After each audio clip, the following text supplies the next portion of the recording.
So I'm going to talk about Josh's loss last night, the shock loss to Andy Ruiz Jr. Full credit to Andy Ruiz Jr., but it's an absolute shock to the whole boxing world. Not only the boxing world, but to the casuals as well.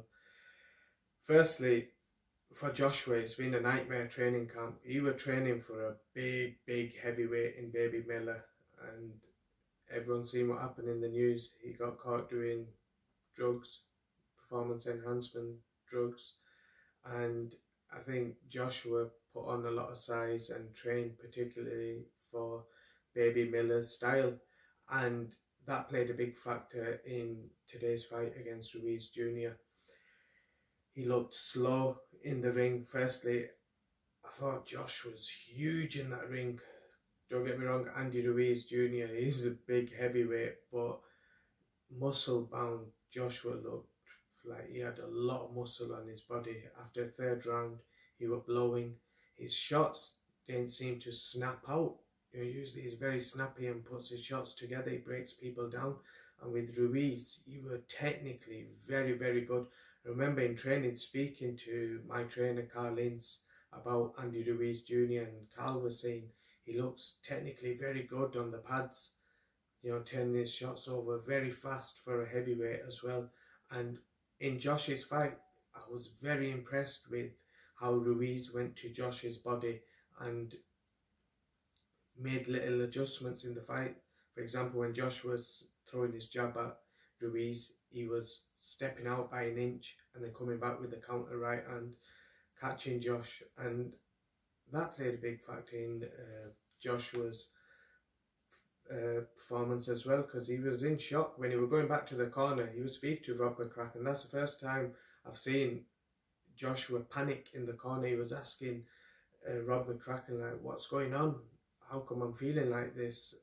What shot is Ruiz catching me with? And he just didn't look himself from the start of the fight. And I think Big Baby Miller's training camp, who Josh prepared for, played a big factor in this fight. And obviously making his debut across the pond, the pressure got to him and he just looked out of his comfort zone. And with the positives for Andy Ruiz Jr. is that he went to the body well, hit Joshua, who's never been hit to the body. I think in the Dylan White fight, he caught Joshua with a left hook to the body, and that slowed Joshua down. And Ruiz were throwing the straight rights, shooting the straight rights to his body, and Joshua looked surprised.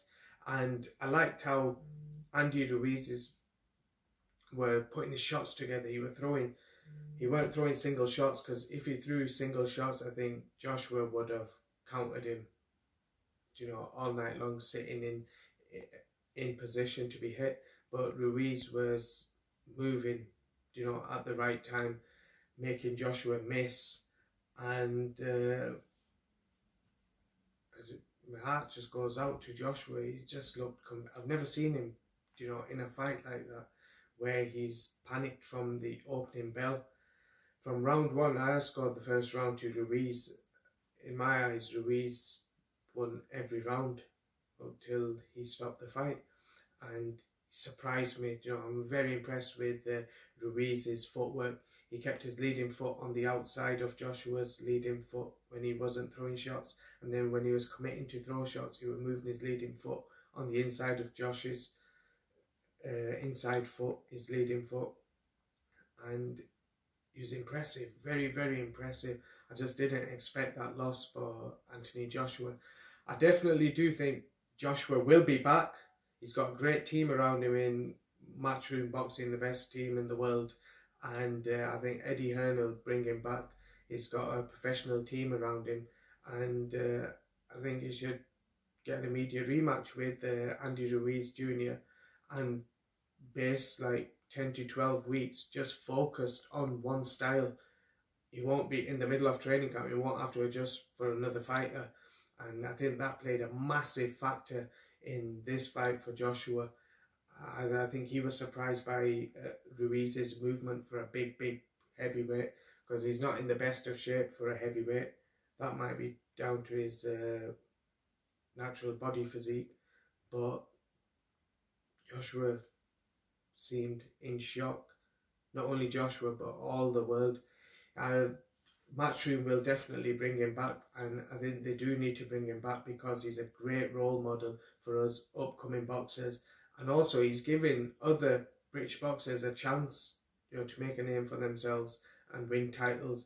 Like he had the likes of Joshua Buatsi and Josh Kelly on his undercard, and a few Americans across the pond as well, giving them a chance to make a name for themselves. So we definitely need Joshua to come back and win them titles.